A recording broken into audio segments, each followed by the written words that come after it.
Okay, so it is Thursday, so the day after we got back from Kauai, and right now what is happening is the Hawaiian Island Ministries Conference. It happens once a year, and it's the largest gathering of Christians in the state of Hawaii. So I get to be, for this, a prophetic artist.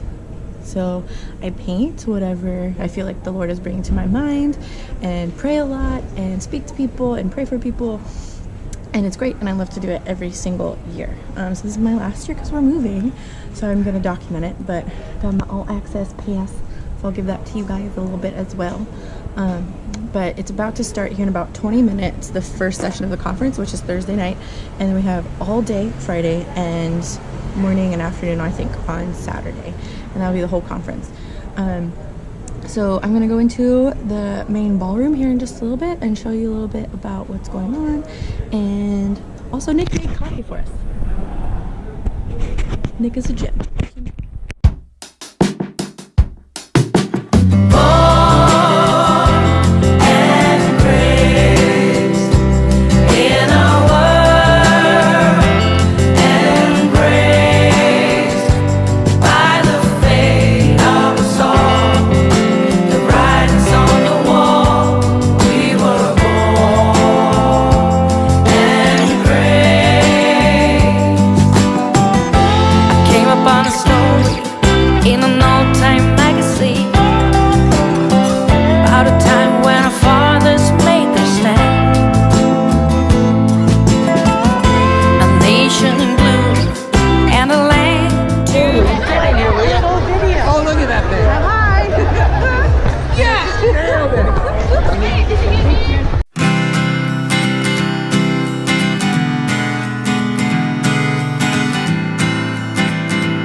Okay, so I haven't done too much vlogging since hymn conference, but I wanted to just talk a little bit about the hymn conference and what my video will show.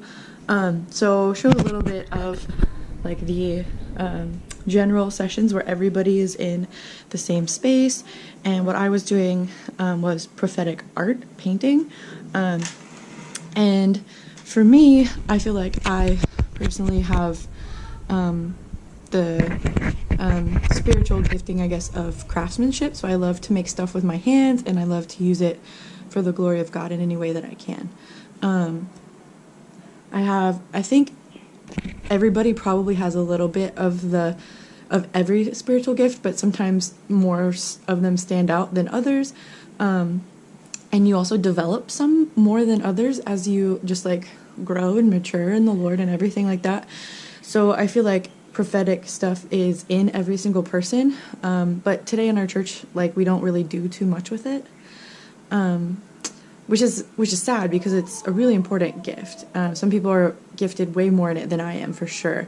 But this has been a way, doing this prophetic art at HIM conference, Hawaiian Island Ministries Conference every year, gives me a way to work on that gifting and to develop it and try more things. And basically it's just a way for me to communicate with God and to try and trust him and step out in faith every single general session where I have to paint in front of like 3,000-4,000 people.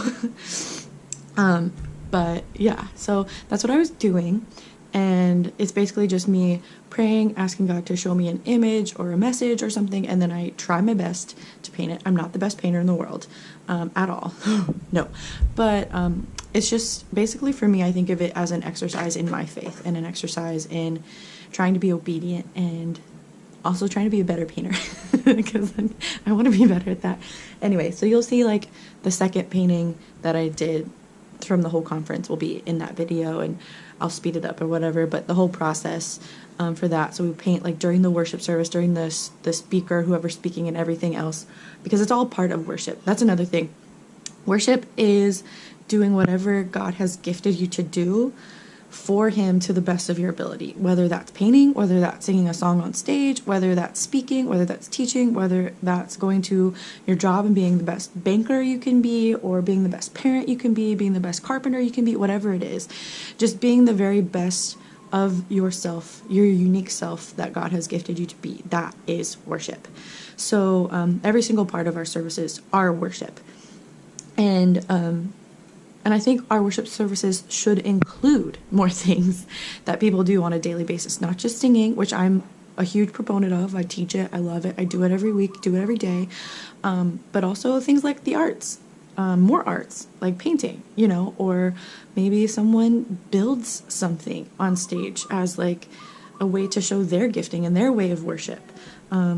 Or we have theater on stage more, or any kind of thing, so I just encourage people to like try and be more open to those ideas and to try and integrate more arts, more other ways of worship into your services.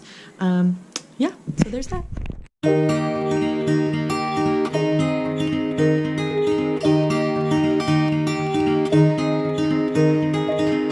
We were young and we were free and running, never bothered about what could be coming.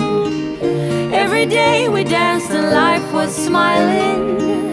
We were young and drunk in love.